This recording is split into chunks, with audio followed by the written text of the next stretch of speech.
وقال الله تعالى ومن آياته أن خلق لكم من أنفسكم أزواجا لتسكنوا إليها وجعل بينكم مودة ورحمة. وقال النبي صلى الله عليه وسلم فاتقوا الدنيا واتقوا النساء فإن أول فتنة كانت بني إسرائيل হাজার ব্যথা বেদনার পরে ফিরে আসনি তুমি আপন ঘরে, দিনের আলো তুমি ছড়িয়ে দিতে চলে গেলে মদিনায় মক্কা ছেড়ে। হে রাসূল তোমাকে ভুলি আমি কেমন করে, হে রাসূল তোমাকে ভুলি আমি কেমন করে। হাজার ব্যথা বেদনার পরে ফিরে আসনি তুমি আপন ঘরে, দিনের আলো তুমি ছড়িয়ে দিতে চলে গেলে মদিনায় মক্কা ছেড়ে। হে রাসূল তোমাকে ভুলি আমি কেমন করে, হে রাসূল তোমাকে ভুলি আমি কেমন করে। খেরা খে দিন প্রচারের কাজে নিজেকে দিয়েছ বিলিয়ে, তায়েফের কাফেররা চিনল না সে আলো, দুষ্ট ছেলেদের পিছু দিল লেলিয়ে। খেরা খে দিন প্রচারের কাজে নিজেকে দিয়েছ বিলিয়ে, তায়েফের কাফেররা চিনল না সে আলো, দুষ্ট ছেলেদের পিছু দিল লেলিয়ে। পাথরের আঘাত খেয়ে ক্ষত বিক্ষত হয়, পাথরের আঘাত খেয়ে ক্ষত বিক্ষত হয়, সারা শরীর থেকে রক্ত ঝরে। হে রাসূল তোমাকে ভুলি আমি কেমন করে, হে রাসূল তোমাকে ভুলি আমি কেমন করে। হাজারো ব্যথা বেদনার পরে ফিরে আসনি তুমি আপন ঘরে, দিনের আলো তুমি ছড়িয়ে দিতে চলে গেলে মদিনায় মক্কা ছেড়ে। হে রাসূল তোমাকে ভুলি আমি কেমন করে, হে রাসূল তোমাকে ভুলি আমি কেমন করে। উপস্থিত আজকের সভার মহামান্বিত সভাপতি সাহেব, স্টেজে বসে থাকা উলামায়ে ইকরাম, আমার সামনে বসে থাকা ভাই ও বোনেরা, সর্বপ্রথম সেই মহান করুণাময় আল্লাহ সুবহানাহু ওয়া তাআলার প্রশংসা করে গুণগান গাই, গুণকীর্তন করি যে আল্লাহ আমাদেরকে এই গহীন রাত্রিতে একত্রিত হয়ে আসার এবং বসার তৌফিক এনায়েত করেছেন, তাই পড়ি আলহামদুলিল্লাহ। তারপরে তার প্রিয়তম নবী সরওয়ারে কায়নাত তাজদারে মদিনা নবী মুহাম্মদ সাল্লাল্লাহু আলাইহি ওয়াসাল্লামের উপর শত সহস্র সালাম বর্ষিত হোক। আল্লাহুম্মা সাল্লি আলাইহি আল্লাহুম্মা বারিক আলাইহি। আজকে আপনাদের সম্মুখে যে বিষয় নিয়ে এসেছি সেটি হচ্ছে মহিলা। আমাকে এক ভাই বললেন আমার এলাকায় নাকি বোরখা চলে না, বেহায়ার মতো, নির্লজ্জের মতো, বেশরমের মতো মহিলারা রাস্তায় পদার্পণ করে ঘুরে। ওরা একবার চিন্তা করে না কঠিন কিয়ামতের দিনে আমাদেরকে যে জাহান্নামে যেতে হবে, ওই জাহান্নাম বলে একবার চিন্তা করে না, তারা বেপরদায় চলে। তাহলে মহিলারা কি বেপরদায় চললেও জান্নাতে যাবে? যাবে ভাই? যাবে না। ওদেরকে একটা আকর্ষণীয় জিনিস তাদেরকে বিশ্বনবী সাল্লাল্লাহু আলাইহি ওয়াসাল্লাম বলেছেন, তোমরা পর্দায় থাকো, তোমরা পর্দায় থাকো, তোমরা সদা সর্বদা গোপনে থাকার বস্তু, তোমরা ঢেকে থাকার বস্তু, তোমরা কখনোই প্রকাশ্যে থাকবা না। তাহলে মহিলাটা কোন জিনিস এবং পুরুষটা কোন জিনিস? মহিলাদেরকে কি থেকে বানালো? ভূমিকা লম্বা না করে আমার বিষয়ের দিকে যাব, কারণ রাত্রি প্রায় 12টা বাজতে চলেছে। তাহলে পবিত্র কোরআন আল কারীমের একটি আয়াত পরিবেশন করেছি, সেই আয়াতকে কেন্দ্রবিন্দু করে আমার বক্তব্য কি করব, আমার তৌফিক ইল্লা বিল্লাহ। তাহলে মহিলা কোন জিনিস এবং পুরুষ কাকে বলে? পুরুষ আর মহিলা তাদের দুইটার ভিতরে পার্থক্য রয়েছে।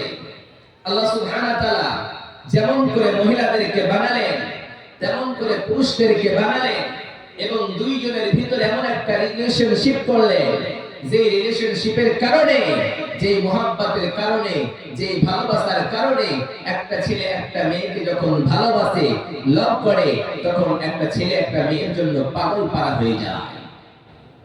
একটা মেয়ে যখন একটা ছেলেকে ভালোবাসে, তখন তার জীবনটা দিতেও রাজি হয়ে যায়, শুধুমাত্র একটাই কারণে।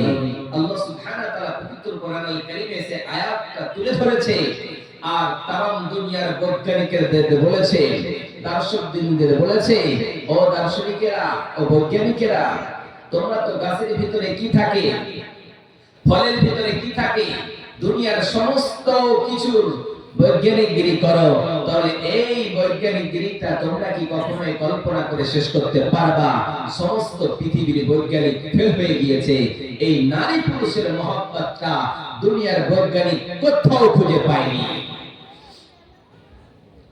ওই জন্য রব্বুল আলামিন বলে, দুনিয়ার মানুষেরা রে, ওয়া খালাকনাকুম আজওয়াজা, রব্বুল আলামিন বলে, দুনিয়ার মানুষেরা রে, আমি আল্লাহ জোড়া করে তোমাদের তৈরি করেছি। একটারে মহিলা বানাইছি, আবার একটারে পুরুষ বানিয়েছি। দুনিয়ার জমিনে শুধুমাত্র যদি আমি নারী জাতিকে বানাতাম, দুনিয়ার জমিনে যদি শুধুমাত্র আমি মহিলাদের বানাতাম, শুধুমাত্র আমি যদি মহিলাদের বানাতাম, নারীদের বানাতাম, ও পুরুষের দলেরা, তোমাদের মুখে কখনোই হাসি আসতো না। তোমাদের মুখের হাসিটার কারণ হলো দুনিয়ার জমিনে আমি নারী জাতি বানিয়েছি।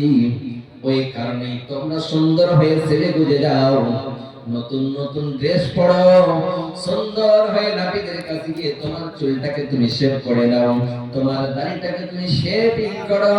তার কারণ হলো একটাই, দুনিয়ার জমিনে আমি নারী জাতিকে তৈরি করেছি ওই কারণে। আবার রব্বুল আলামিন বলে, দুনিয়ার মহিলা দলেরা রে, আমি তোমাদেরকে বানাইছি, তোমরা সৌন্দর্য করো, তোমরা মেকআপ করো, তোমরা ঠোঁট পালিশ দাও, তোমরা সুন্দর করে মেহেন্দি দাও। তোমরা সৌন্দর্যটা প্রকাশ করানোর কারণটা হলো একটাই, দুনিয়ার জমিনে আমি আল্লাহ পুরুষ জাতিকে বানাইছি, ওই পুরুষ জাতিকে বানানোর কারণেই তোমরা সৌন্দর্য ভাবে ছেলে খুঁজে যাও। ওই জন্য রব্বুল আলামিন বলে, দুনিয়ার মানুষেরা রে, হুন্না লিবাসুল লাকুম ওয়া আনতুম লিবাসুল লাহুন্না। রব্বুল আলামিন বলে, দুনিয়ার মানুষেরা রে, আমি আল্লাহ নারীদের পোশাক বানিয়েছি পুরুষদেরকে, আবার পুরুষদের পোশাক বানিয়েছি নারীদেরকে। ওরা এক অপরের সঙ্গে পোশাক তারা জমায়েত থাকবে, তারা এক জায়গায় থাকবে, এক বিছানায় থাকবে, এক জায়গায় থাকবে। রব্বুল আলামিন ঘোষণা করলেন, দুনিয়ার পোশাক যখন তোমরা পরো, তোমাদের যখন গরমের প্রয়োজন পড়ে, তখন তোমরা পাতলা পোশাক পরিধান করো, যখন তোমাদের ঠান্ডা লেগে যায়, তখন তোমরা মোটা পোশাক পরিধান করো। অনুরূপভাবে রব্বুল আলামিন বলে, দুনিয়ার মানুষেরা, আমি আল্লাহ নারী জাতিকে এইরকম তোমাদের ড্রেস বানিয়েছি, আবার তোমাদেরকে নারীদের জন্য ড্রেস বানিয়েছি। এই ড্রেসটা তোমরা দুনিয়ার খুঁজে পাবা না। একটা মানুষের জন্য পাগল পারা এই কারণেই হয়, কারণ আল্লাহ বললেন তোমরা হলো ড্রেস, এক অপরের জন্য আমি আল্লাহ ড্রেস বানিয়ে দিয়েছি রে গোলাম। ওদেরকেই বলে মহিলা।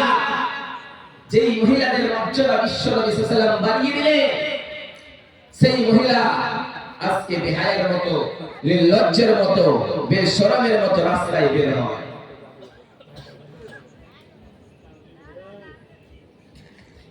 তাহলে আমরা মুসলমান, আমরা আল্লাহর বিধানকে মানতে চাই না, আল্লাহর কোরআনকে মানতে চাই না। এই সমস্ত জিনিস থেকে আমরা আজকে পৃথক হয়ে আছি।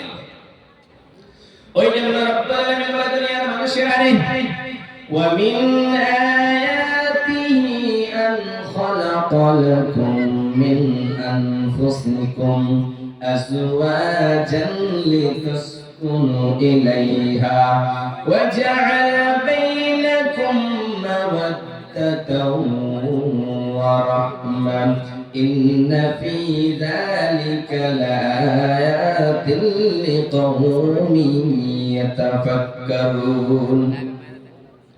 রব্বুল আলামিন দুনিয়ার মানুষেরা মিন আয়াতিহি আন খালাকা লাকুম, দুনিয়ার ভিতরে অনেকগুলি আমার নিদর্শন রয়েছে, অনেকগুলি আমার আলামত রয়েছে, অনেকগুলি নিদর্শনের ভিতর থেকে আমি আল্লাহ তোমাদেরকে জোড়া জোড়া বানাইছি।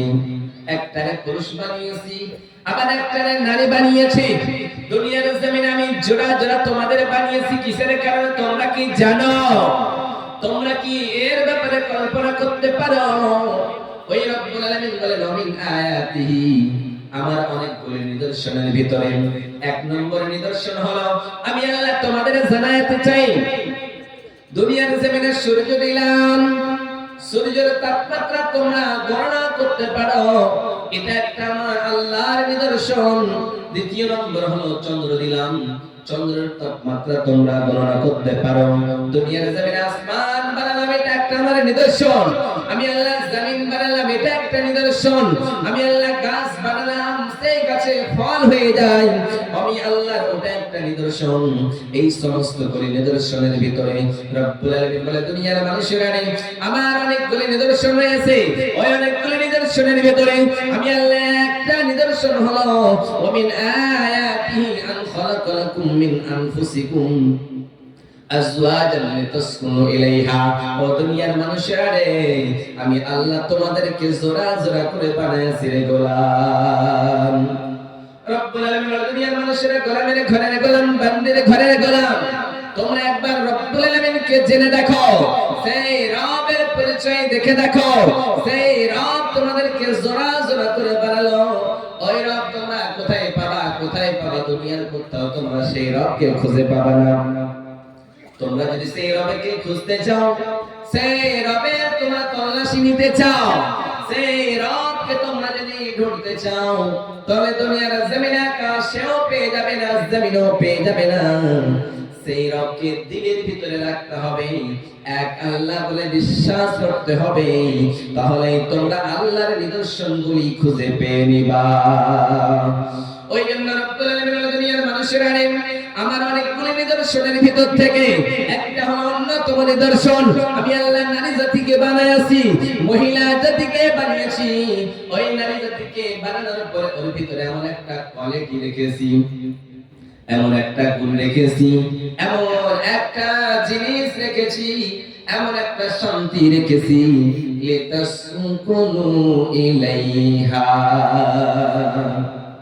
রব্বুল আলামিন বলে দুনিয়ার মানুষেরা নারী জাতির ভিতরে এমন একটা শান্তি রয়েছে, যেই শান্তির কথা আমি আল্লাহ দুনিয়ার বৈজ্ঞানিকদের বললাম, ও বৈজ্ঞানিকেরা, তোমাদের যখন গরম লেগে যায় তখন তোমরা এসি চালায় সেই ঘরের ভিতরে থাকো, তোমাদের যখন ঠান্ডা লেগে যায় তখন তোমরা এইরকম গরম হিটারের কাছে থাকো, তোমাদের যখন খিদার প্রয়োজন পড়ে তোমরা অন্য তোমাদের জিনিস খেয়ে নাও। কিন্তু তোমাদের ভিতরে আমি আল্লাহ ওই নারীর ভিতরে এমন একটা শান্তি রাখছি, যে শান্তিটা তোমরা দুনিয়ার কসম কালেও কোথাও খুঁজে পাবা না রে গোলাম। ওই জন্য বিশ্বনবী সাল্লাল্লাহু আলাইহি ওয়াসাল্লাম দুনিয়ার মহিলারা দলেরা অপুরুষের দলেরা, তোমরা যখন একটা ভিন্ন মেয়েকে দেখবা, তুমি তোমার স্ত্রী ছাড়া ভিন্ন মেয়েকে রাস্তায় যখন দেখতে পাবা, তখন তোমার চোখটা ফিরিয়ে নাও।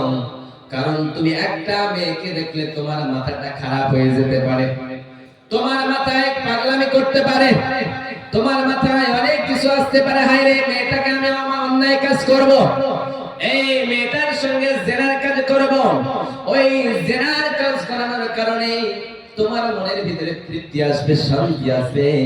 কিন্তু সেই কারণে কঠিন কিয়ামতের দিনে, যেই দিন বন্ধু বন্ধুরে বলে পরিচয় দেবে না, যেই দিন ভাই ভাইরে বলে পরিচয় দেবে না, যেই দিন মা মা কন্যারে বলে পরিচয় দেবে না, কন্যা মারে বলে পরিচয় দেবে না,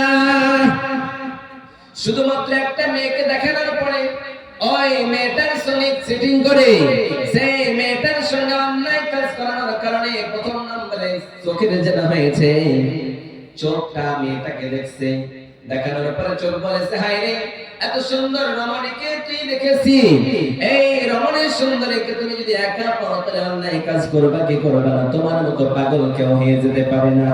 ওই পাগল বলবে, হায় রে, আমার মতো পাগল কেউ কখনোই নাই।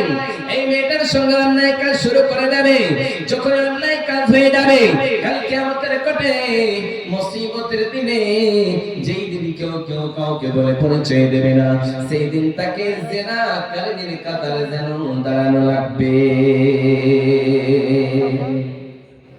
ওই জন্যই নবী বললেন, সাইয়েদনা আলী রাদিয়াল্লাহু তাআলা আনহুকে ডাকে দিয়ে বলে, আলী,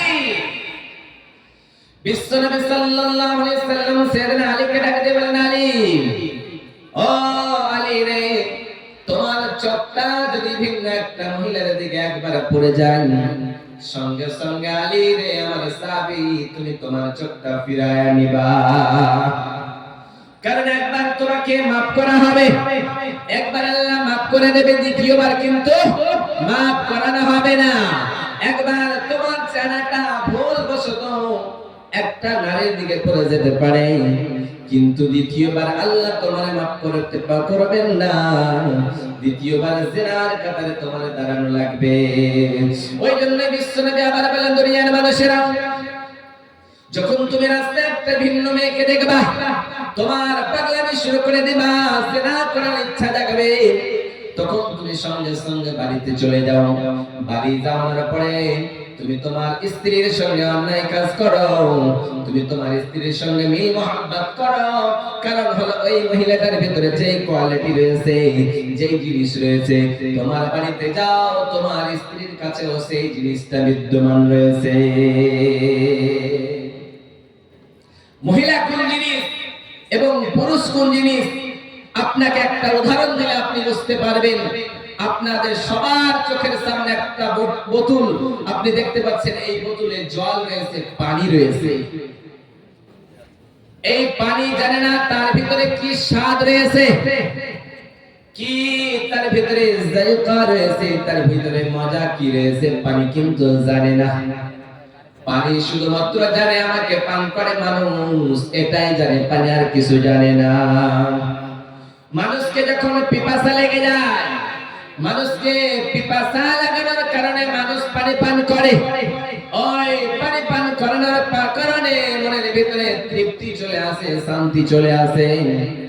পানি বুঝতে পারলো না আমার ভিতরে কি কোয়ালিটি, কি গুণ রয়েছে, অনুরূপ ভাবে পুরুষ তোমার ভিতরে কি গুণ রয়েছে তুমি জানো না, ও নারী তোমার ভিতরে কি কোয়ালিটি রয়েছে তুমি জানো না।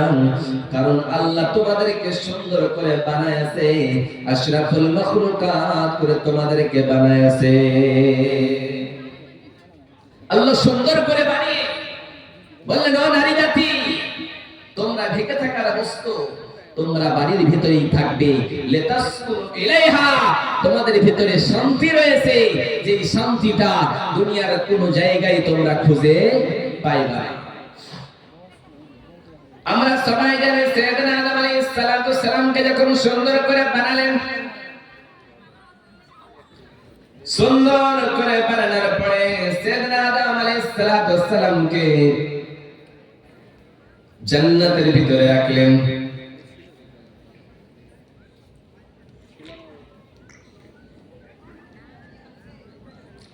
জান্নাতের ভিতরে রাখলেন। জান্নাতের ভিতরে রাখানোর পরে সাইয়েদনা আদম আলাইহিস সালামের মনে তৃপ্তি আসে না, ভালো লাগে না। যখন ভালো লাগে না, আল্লাহ জানতে চাইলেন, আদম তোমার মনের ভিতরে শান্তি কেন নাই বলো। সাইয়েদনা আদমকে বলেন, আদম তুমি জান্নাতের ভিতরে যেখানে যাবা, যেখানে ঘুরবা, যা ইচ্ছা তাই করবা, কিন্তু আদম আলাইহিস সালামকে আর ভালো লাগে না। যখন ভালো লাগে না, আল্লাহ বুঝতে পারলেন আদমের জন্য একটা বিবির প্রয়োজন রয়েছে। সঙ্গে সঙ্গে ওই আদমের কাছ থেকেই যেন হাওয়া আলাইহিস সালামকে বানালেন। যেমন আমাদের সমাজে যখন কোনো মানুষের বেটা ছেলেরা যখন বৃদ্ধা হয়ে যায়, বড় হয়ে যায়, বয়স 18-20 বছর হয়ে যায়, সেই ছেলেটা কাজে যেতে চায় না, বারবার বাবা বলে যা কাজ করে আয়, কিন্তু ছেলেটা যেতে আর চায় না। বারবার বলে বেটারে যা কাজটা করে আয়, কিন্তু ছেলেটা আর যেতে চায় না। বাবা বুঝতে পারে আমার বেটার জন্য একটা বউয়ের প্রয়োজন আছে, আমার বেটার যদি বিয়ে দিয়ে দিই তাহলে মনে হয় আমার বেটা ভালো মতো কাজ করবে। সঙ্গে সঙ্গে বাবা একটা বউ খোঁজার জন্য বাড়ি থেকে বের হয়ে যায়। যাওয়ার পরে এইরকম আপনাদের এই রায়পুর এলাকার একজন গ্রামে গেল। গ্রামে যাওয়ার পরে একটা গ্রামে একটা বউ দেখে আসলো, তারপরে বেটার সঙ্গে বিয়ে দিয়ে দিল। বিয়ে দিয়ে দেওয়ার পরে সেই ছেলেটা ভালো হয়ে গেল। অনুরূপভাবে রব্বুল আলামিন সাইয়েদনা আদম আলাইহিস সালামকে বানালেন। বানানোর পরে বললেন, আদম তোমার মনের ভিতরে শান্তি আমি বুঝতে পেরেছি, তোমার জন্য আমি হাওয়াকে বানায় দিলাম। তোমরা দুইজন জান্নাতের ভিতরে থাকো আর যা চাইবা তাই খাও। তোমাদের যেটা ইচ্ছা সেটাই খাবা, তোমাদেরকে কেউ বারণ করবে না, তোমাদেরকে কেউ মানা করবে না। জান্নাতের ভিতরে তুমি যেখানে যেতে চাও সেখানেই যাইবা, যেটা ফল খাওয়া লাগবে সেটাই খাবা, তোমাকে কেউ বিদ্যমান মানা করবে না রে আদম। দুইজন জান্নাতের ভিতরে থাকে থাকে থাকে এমন অবস্থায় আল্লাহ বললেন, ও আদম শুধুমাত্র আমার একটা নিষিদ্ধ কাজ করবি কি, তুই এই গাছের ফল খাবি না, গাছের নিকটবর্তী পর্যন্ত যাবি না। রব্বুল আলামিন শুধু বলেন, আদম তুই গাছের ফল খাবি না, কিন্তু শয়তান এইদিকে চক্রান্ত করে করে সাইয়েদনা আদম আলাইহিস সালামকে যেন গাছের ফল খাওয়াইয়ে দিলেন। গাছের ফল খাওয়ানোর পরে এবারে যেন তাদের ড্রেসগুলি খুলে গেল। তারা দুইজনে রব্বুল আলামিনের কাছে দোয়া করতে থাকলেন, ও বিশাল আকাশের মালিক, ও বিশাল জমিনের মালিক, ও বিশাল পাহাড়ের মালিক, ও বিশাল পর্বতের মালিক, লৌহে মাহফুজের মালিক, সিদরাতুল মুনতাহার মালিক, ও বিশাল আরশের মালিক রে মাওলা, আমি আমার নফসের উপর অন্যায় করেছি, জুলুম করেছি। আল্লাহ তুমি গাছের ফল খেতে মানা করেছিলা, বারণ করেছিলাম, কিন্তু আমি মানতে পারিনি। শয়তানের চক্রান্তের কারণে ওই গাছের ফল খেয়ে নিয়েছি। আল্লাহ বললেন, আদম তুমি আমার কাছে তওবার মতো যদি তওবা করতে পারো, আমি আল্লাহ তোমার তওবা কবুল করে নেব রে আদম।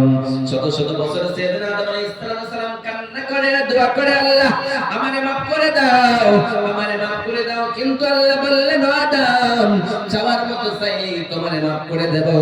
সাইয়েদনা আদম আলাইহিস সালাম পড়তে শুরু করলেন, قال ربنا ظلمنا أنفسنا وإن لم تغفر لنا وترحمنا لنكونن من الخاسرين। سيدنا آدم বলতে শুরু করলেন, রব্বুল আলামিন আমি আমার নফসের উপরে জুলুম করেছি, আমি আমার নফসের উপরে অন্যায় করেছি, তুমি যদি আমারে maaf না করে দাও, আমারে ক্ষমা করে দাও রে মাওলাই করিম, তাহলে আমি ক্ষতিগ্রস্তের ভিতরে অন্তর্ভুক্ত হয়ে যাব, আমি বরবাদ হয়ে যাব, আমি হালাক হয়ে যাব। আল্লাহর কাছে যেমন চাইলেন সাইয়েদনা আদম আলাইহিস সালামকে, সঙ্গে সঙ্গে আল্লাহ maaf করে দিলেন। তাহলে কি শয়তান চেয়েছিল তাদের ড্রেস খুলে দেওয়ার জন্য, জান্নাতে রাখলো, জান্নাত পর্যন্ত শয়তান চলে গেল। যাওয়ার পরে আদম এবং হাওয়া দুইজনের শরীর থেকে ড্রেস খুলে দিল। কিন্তু আমাদের সমাজে যে শয়তান আমাদের পিছনে লেগে থাকে, একজন মহিলাকে বারবার বলে, ও মহিলা তুমি এইরকম ড্রেস পরো না, বোরকা পরো না। বোরকা পরে কে বলছে ভালো লাগে? ভালো লাগে না, এরকম বলে। ওই জন্য রব্বুল আলামিন বলে, দুনিয়ার মানুষেরা রে, তোমরা দুনিয়ার জমিনে কেমন ভাবে চলমান করবা, কেমন ভাবে থাকবা, কেমন ভাবে পড়বা, কেমন ভাবে চলবা, রব্বুল আলামিন শিখায়া দিলেন, ওয়াকরনা ফি বুয়ুতিকুন্না ওয়ালা তাবাররাজনা তাবাররুজাল জাহিলিয়াতিল উলা। রব্বুল আলামিন বলে, দুনিয়ার মহিলারা বলে, তোমরা বাড়িতে থাকার বস্তু, তোমরা বাড়ির ভিতরে থাকবা, তোমরা বাড়ি থেকে কসম কালেও বের হবে না। যদি তোমাদের কাজ মোতাবেক, তোমাদের প্রয়োজন মোতাবেক তোমাদের বাড়ি থেকে বের হওয়ার লাগে, তাহলে তোমরা তোমাদের মাথায় ওড়না দিয়ে, তোমাদের মাথায় ওড়না দিয়ে তোমাদের বক্ষ গলাটা, তোমাদের গলাটা থেকে তোমরা বাড়ি থেকে বের হবা। কসম কালেও তোমরা বেহায়ার মতো, নির্লজ্জের মতো, ওই জাহিলিয়াতের যুগের নারীদের মতো তোমরা বাড়ি থেকে বের হয়ে যেও না। কারণ তুমি একা একা পাপ করবা, একা একা জিনা করবা, একা একা বেপরদাই চলবা। তুমি মনে করবা আমার পাপের খবর কেউ জানে না, আমার অন্যায়ের খবর কেউ জানে না, আমার বাবা জানে না, আমার মা জানে না, আমার গ্রামের কেউ জানে না। কিন্তু রব্বুল আলামিন বলে, দুনিয়ার মানুষেরা রে, তোমার পাপের খবর কেউ না জানলে, তোমার অন্যায়ের খবর কেউ না জানলে, তোমার জিনার খবর কেউ না জানলে রে গোলাম, আমি আল্লাহ তোমার সমস্ত খবরগুলি জানি রে গোলাম। পৃথিবী না জানো, আমি তো জানি আমি কি পাপ করেছি। হায় পৃথিবী না জানো, আমি তো জানি আমি কি পাপ করেছি। হায় আমার পাপের করলে বিচার, আমার পাপের করলে হিসাব, বাঁচার নাই আমার উপায়। দয়াময় প্রভু মাফ করো আমায়, মাফ করো আমায়। পৃথিবী না জানো, আমি তো জানি আমি কি পাপ করেছি। হায় আমার পাপের করলে বিচার, আমার পাপের করলে হিসাব, বাঁচার নাই আমার উপায়। দয়াময় প্রভু মাফ করো আমায়, মাফ করো আমায়। একজন নারী যখন বাড়ি থেকে বের হয়, একজন পুরুষ যখন জলসার জন্য বের হয়, তখন সে মনে করে আমি একজন পুরুষকে দেখি, আমি একজন মেয়েকে দেখি, তো মনে হয় কেউ দেখতে পাই না। আল্লাহ বলছে, গোলাম আমি কেমন করে দেখি তুই কি জানিস? রব্বুল আলামিন বলে, দুনিয়ার মানুষেরা না, আমি আল্লাহর চোখ কত, আমি আল্লাহ তোমাদের বিদ্যমান সমস্ত কিছু জানি, দেখি, সমস্ত কিছু দেখতে পাই। অন্ধকার রাত্রিতে, অন্ধকার রাত্রিতে কালো পাহাড়ে, ওই কালো পাহাড়ের উপরে কালো একটা পিপিলিকা যদি রিপ করে চলে রে গোলাম, আমি আল্লাহ ওই পিপিলিকার পায়ের আওয়াজ পর্যন্ত জানি। ওই পিপিলিকাটা কত কদম কত পা চালাই, আমি আল্লাহ সেটাও বিদ্যমান রাখি রে গোলাম। তোমরা ভুলে যেও না আমি আল্লাহ সব কিছুর উপরে বিদ্যমান, কোন জিনিস থেকে আমি আল্লাহ দূরে সরে যাই না। কিন্তু দুনিয়ার মানুষেরা, তোমরা যখন অন্যায় কাজ করো, তোমরা যখন জিনা করো, তোমরা যখন অন্যায় কাজের সঙ্গে লিপ্ত থাকো, তখন তোমরা মনে করো আমার পাপের খবর কেউ জানে না। কাল কিয়ামতের কোটে মুসিবতের দিনে আমি আল্লাহ পার পেয়ে যাব। নবীর সাহাবারা যখন অন্যায় কাজ করতেন, অন্যায় কাজ করার পরে পরে বিশ্ব নবী সাল্লাল্লাহু আলাইহি সাল্লামের কাছে এসে বলতেন, নবী গো, ওগো দয়ার নবী, ওগো মায়ের নবী, ওগো বিশ্বের নবী, আমার দ্বারা অন্যায় কাজ হয়েছে। এই অন্যায় কাজ হওয়ার কারণে আমি দুনিয়ার জমিনে প্রায়শ্চিত্ত হতে চাই। দুনিয়ার জমিনে আমাকে পবিত্র করে দিন, দুনিয়ার জমিনের বিচারটা আপনি করে দেন গো নবীজি। কঠিন কিয়ামতের দিনে, মুসিবতের দিনে আমি আল্লাহর কাঠগড়ায় দাঁড়াতে চাই না গো নবী। বিশ্ব নবী সাল্লাল্লাহু আলাইহি ওয়াসাল্লামের কাছে এক মহিলা এসে বললেন, নবী গো, দুনিয়ার জমিনে আমি অন্যায় কাজ করেছি, আমারে পবিত্র করে দেন গো নবী। বিশ্ব নবী সাল্লাল্লাহু আলাইহি ওয়াসাল্লাম চেহারাটা ফিরিয়ে নিলেন, আবার নবী সাল্লাল্লাহু আলাইহি ওয়াসাল্লামকে বললেন, নবী গো, আপনাকে আমি বলতেছি গো নবী, আপনি আমারে পাক করে দিন, পবিত্র করে দিন। আবার বিশ্ব নবী চেহারাটা ফিরায় নিলেন, আবার এইরকম করে ঘুরে বললেন, নবী গো, আপনি পবিত্র করে দেন গো নবী।